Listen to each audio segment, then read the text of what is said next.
बहू की सौतन की पहली रसोई। अरे बहू, ये क्या पहना है तूने? क्या तुझे नहीं पता मंदिर ऐसे कपड़े पहनकर नहीं जाते हैं? अरे सासू मॉम, आप भी ये कैसी बातें करती हो? इन कपड़ों में कौन सी बुराई है? और फिर भगवान हमारा साफ दिल देखता है ना, कि हमारे शरीर के कपड़े। ये ड्रेस अभी ट्रेंडिंग में है। ओहो, तुम्हें समझाना तो बेवकूफी वाला काम है। इससे अच्छा तो मैं तुम्हें कुछ कहती ही नहीं। चलो, जैसा तुम्हारा दिल करे वैसे कपड़े पहनकर मंदिर चल लो। दोनों सास बहू मंदिर में बच्चे के लिए हवन करवाने के लिए पहुंच जाती हैं। ऐसे ही कुछ सालों से रेवा एक संतान के लिए हर जगह मन्नत और हवन करवाती है, लेकिन इतना कुछ करवाने के बाद भी उसे कोई फायदा नहीं होता। एक दिन उसके घर उसकी सास की कुछ सहेलियां आती हैं। अरे सुमित्रा, तेरे बेटे की शादी को हुए पूरे 4 साल हो गए, लेकिन तेरी बहू को अभी तक एक भी संतान नहीं हुई। आखिर माजरा क्या है?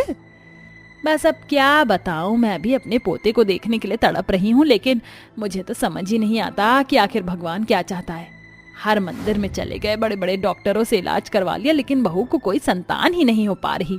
कहीं तेरी बहू बांझ तो नहीं है? अरे मैं तो कहती हूँ अपने बेटे की शादी किसी और से करवा दे और अपनी बहू को घर से निकाल दे, नहीं तो तेरा वंश नहीं चल पाएगा। ये सब सुनते ही सुमित्रा रोने लगती है। नहीं, मैं ऐसा कभी नहीं करूंगी। वो जैसी भी है मेरी बहू है, और मैं अपनी बहू के साथ ऐसा व्यवहार नहीं करूंगी। देख सुमित्रा, एक तो तेरी प्यारी और लाडली बहू बहुत ही ज्यादा मॉडर्न है। मुझे तो लगता है कि वो चाहती नहीं है कि अभी उसे कोई बच्चा हो। ममता ये सब कह ही रही थी कि तभी वहाँ पर रेवा आ जाती है। आप सभी ने पेट भरकर नाश्ता कर लिया, और मुझे लगता है कि अभी आप सभी औरतों को अपने घर जाकर देखना चाहिए। रेवा की बात सुनते ही सुमित्रा की सहेलियां अपने मुंह में बड़बड़ाते हुए जाने लगती हैं।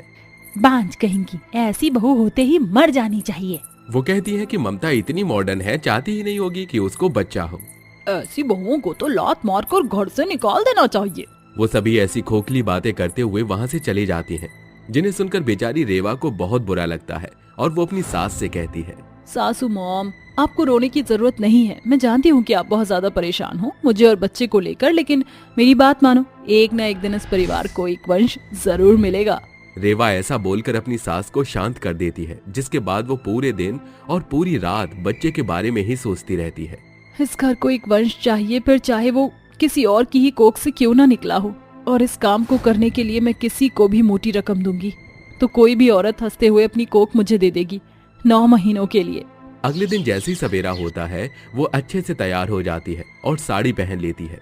उसे साड़ी में देख रेहान कहता है, अरे वाह रे वाह, आज तो तुम कमाल लग रही हो। कसम से मन कर रहा है कि तुम्हें कहीं दूर ले जाऊं। तो देर किस बात की है, चलो कहीं बाहर घूमने चलते हैं। रेहान अपनी पत्नी को पहली बार साड़ी में देखकर बहुत खुश होता है, जिसके चलते वो अपनी पत्नी को ना नहीं कर पाता और उसे बाहर घुमाने ले जाता है। लेकिन रेवा ऐसी जगह जाती है जहाँ कोई भी नहीं होता। पता है आपको कि मैं आपको यहाँ क्यों लेकर आई हूँ? क्योंकि तुम्हें आज बाहर घूमने का मन था, लेकिन मैं ये नहीं समझ पा रहा हूँ कि तुमने इतने सारे रेस्टोरेंट को छोड़कर ये सन्नाटी वाली जगह ही क्यों चुनी। क्योंकि मैं चाहती हूँ कि आप मेरी बात शांति से सुने। आप तो जानते ही हो, मेरी कोख से आपके परिवार को कोई संतान नहीं मिल रही है, इसलिए मैं चाहती हूँ कि आप दूसरी शादी कर लो। रेवा, तुम ये कैसी बातें कर रही हो? मैं तुम्हें बहुत प्यार करता हूँ और बच्चे के लिए मैं तुम्हें छोड़ नहीं सकता। तो मैंने कब कहा कि आप मुझे छोड़ो? दरअसल मैं चाहती हूँ कि आप दूसरी शादी कर लो किसी गरीब घर की लड़की से। जब आपको उससे बच्चा मिल जाएगा तब आप उससे दूर हो जाना, और मैं उसे बच्चे के लिए ढेर सारे पैसे दे दूंगी। लेकिन ऐसी औरत हमें कहाँ मिलेगी? ऐसी औरत को मुझे ढूंढना होगा।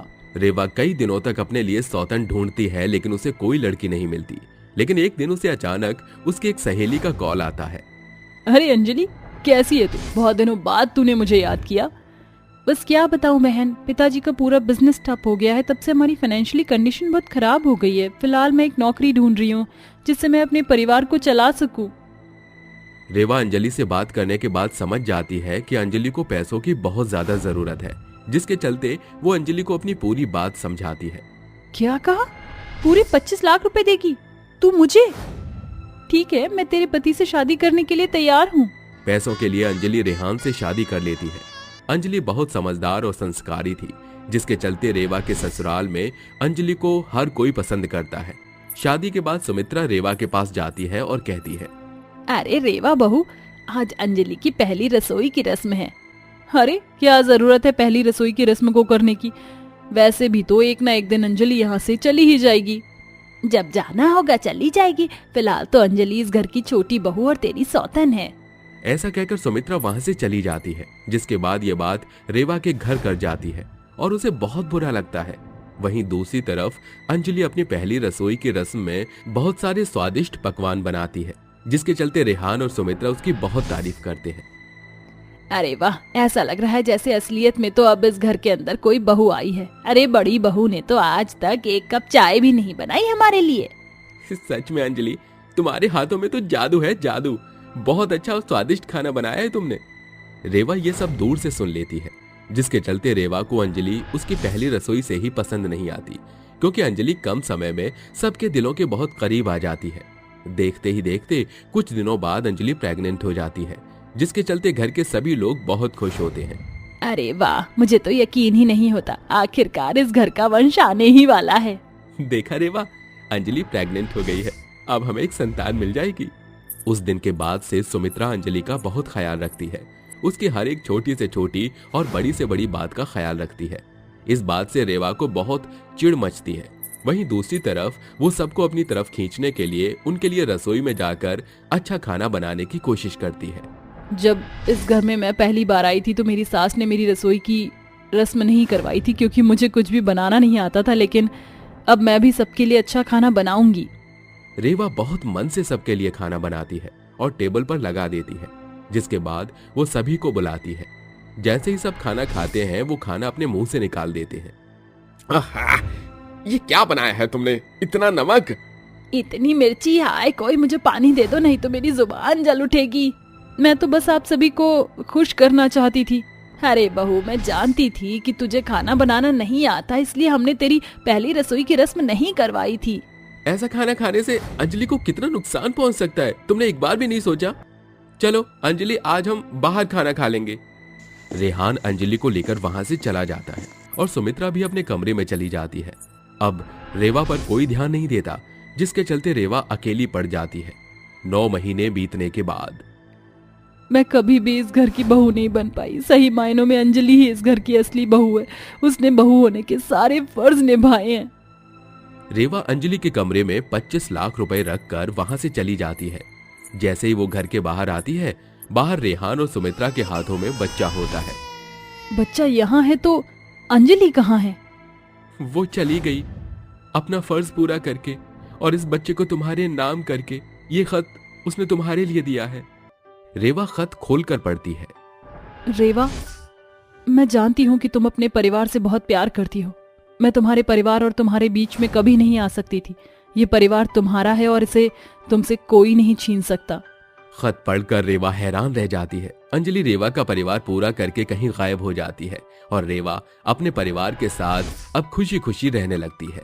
अरे ये क्या, मैं तो आज खेती में पानी डालना ही भूल गया।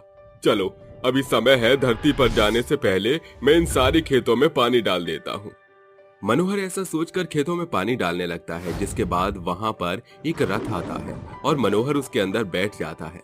वो रथ बादलों से सीधा धरती पर जाने के लिए था। जैसे मनोहर उसमें बैठकर जाने वाला होता है, तभी उसके सामने देवता प्रकट होते हैं। अरे रुको जरा, अपनी मेहनत का परिणाम तो लेते जाओ। ये लो, ये सब आज की तुम्हारी मेहनत का फल है, इसका इस्तेमाल अच्छे से करना। अरे देवता जी, आपका बहुत बहुत शुक्रिया। आज अगर आप न होते तो पता नहीं मेरा क्या होता। ऐसा कहने के बाद मनोहर रथ के अंदर बैठकर धरती पर आ जाता है, जिसके बाद वो अपने घर पर जाता है और अपनी पत्नी से कहता है, अरे ममता, कहाँ पर हो तुम? अरे जल्दी से आओ, देखो मैं क्या लेकर आया हूँ।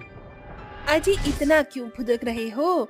आज आपको ऐसा क्या मिल गया जिसकी खुशी आपसे संभाली नहीं जा रही? अरे ये पूछ, क्या नहीं मिला मुझे? तुझे पता है, आज मैं बादलों पर खेती करके आ रहा हूँ और वहाँ के देवता ने मुझे भेंट में इतने सारे सोने के सिक्के दिए हैं। अजी आप कहीं पागल तो नहीं हो गए हो? ऐसा तो हो ही नहीं सकता। भला बादलों पर खेती कैसे हो सकती है? अरे देवता ने मुझे बताया था कि बादलों के ऊपर देवी देवताओं की एक अलग दुनिया होती है।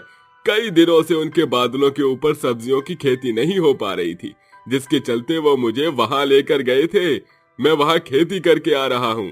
ये बताने के बाद मनोहर ममता को अपनी गोदी में उठा लेता है और खुशी से झूमने लगता है। तभी उसे होश आ जाता है अजी उठ भी जाओ, अब क्या आप सोते ही रहोगे? ममता की आवाज सुनकर मनोहर नींद से जाग जाता है और कहता है, अरे अरे तुमने मुझे नींद से क्यों जगाया? अरे तुम्हें नहीं पता, मैं बादलों की दुनिया में खेती करके आ रहा था। अरे वहां पर भी एक दुनिया होती है। आप और आपकी ये बादलों की दुनिया। जल्दी से उठ जाइए और नाश्ता करके काम ढूंढने चले जाइए। आपको पता है ना, हमारे बेटे नमन की अभी तक स्कूल की फीस भी नहीं गई है। अरे हाँ भगवान, मुझे सब पता है। अरे तुम चिंता मत करो, मैं आज कोई ना कोई काम जरूर ढूंढूंगा। मनोहर ऐसा कहने के बाद नाश्ता करके घर से निकल जाता है, जिसके बाद वो पूरे दिन अपने लिए काम ढूंढता है, लेकिन उसे कोई भी काम नहीं मिलता। अरे भगवान, आज तो मुझे कहीं काम भी नहीं मिला। अब मैं क्या करूं, कुछ समझ नहीं आ रहा। वो थोड़ी दूर पर चलता है, तभी उसे अचानक से एक बूढ़ी औरत नजर आती है। अरे बेटा, मैं बहुत बुजुर्ग हो चुकी हूँ, मुझसे ये सामान उठाया नहीं जा रहा। क्या तुम ये सामान मेरे घर तक पहुँचाने में मेरी मदद कर दोगे? हाँ हाँ, क्यों नहीं, मुझे आपकी मदद करके बहुत खुशी मिलेगी। मनोहर बिना किसी लालच के उस बूढ़ी औरत की मदद करता है, जिसके बाद वो बूढ़ी औरत मनोहर से खुश होकर उसे एक चाबी देती है। मैं जानती हूँ तुम्हें किस प्रकार के सपने आते हैं, लेकिन उन सपनों की एक ही चाबी है जो कि मैं तुम्हें दे रही हूँ। इस चाबी को किसी भी दरवाजे पर लगाकर दरवाजा खोलना, तुम इस दुनिया से बादलों की दुनिया में जा पहुँचोगे।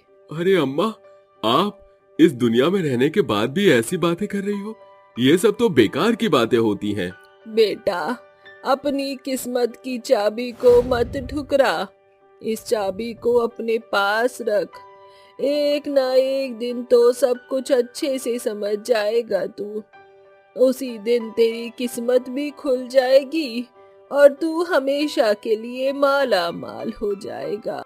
उस बूढ़ी औरत से मनोहर चाबी लेकर अपने घर की तरफ लौटने लगता है, जिसके बाद वो जैसे ही अपने घर के दरवाजे के बाहर खड़ा होता है, उसे उस बूढ़ी औरत की बात याद आ जाती है। अरे ये सच है तो मुझे एक बार इस चाबी का इस्तेमाल करना ही चाहिए। ऐसा सोचकर मनोहर उस चाबी को अपने घर के दरवाजे में लगाता है और दरवाजा खोलता है, जिसके बाद वो दरवाजा खोलते ही बादलों की दुनिया में पहुंच जाता है, जहां चारों तरफ बादल होते हैं और उनके ऊपर घर बने होते हैं, जिनके अंदर नॉर्मल गरीब इंसान अपना रहन बसेरा कर रहे थे। अरे ये क्या, मैं तो सच में गरीबों की दुनिया में पहुंच गया। लेकिन ये सब कैसे हुआ, मुझे तो यकीन ही नहीं आता। मनोहर बादलों की दुनिया पर पहुंच तो जाता है, लेकिन वहां के गरीब लोगों को भूख प्यास से तड़पते हुए देख वो हैरान रह जाता है। एक औरत लंगड़ाते हुए उसके पास आती है और कहती है, अरे बेटा, बहुत जोरों से भूख लगी है। बेटा, कुछ खाने को दे दो। हमारी दुनिया में खाने के लिए कुछ भी नहीं है। अरे आप तो सच में भूख प्यास से तड़प रही हो, मैं आपकी मदद करता हूँ। ममता ने मनोहर के लिए जो खाना पैक किया होता है, मनोहर वो सारा खाना उस औरत को दे देता है, जिसके बाद वो आगे की तरफ बढ़ने लगता है। इन बादलों की दुनिया पर तो सच में लोगों की भूखमरी हो रही है। क्यों ना मैं इनकी मदद करूं और इन बादलों के ऊपर सब्जियों की खेती करूं। ऐसा सोचकर मनोहर बादलों के ऊपर ही सब्जियों की खेती करना शुरू कर देता है।